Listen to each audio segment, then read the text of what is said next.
आगे बढ़ें और आपको बताएं, इलेक्शन कमीशन ऑफ पाकिस्तान ने कई कौमी और सूबाई हलकों के नताइज जारी करने से रोक दिया है।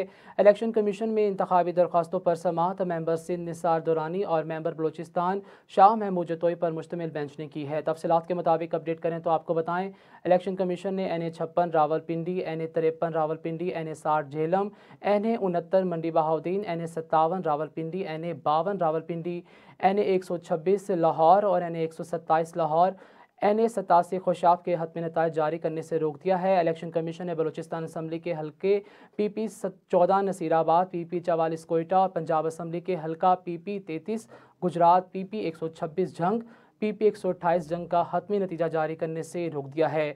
इसके अलावा आपको मजीद अपडेट करें तो आपको बताएं, इलेक्शन कमीशन ने PP14 Attock, PP121 Toba Tek Singh, PP279, PP43 Mandi Bahauddin, PP12 Rawalpindi, PP53, PP7 Sargodha और PP133 नानकाना साहब, PP15, PP और 17 रावलपिंडी और PP6 मरी के हतमी नताइज जारी करने से रोक दिया है।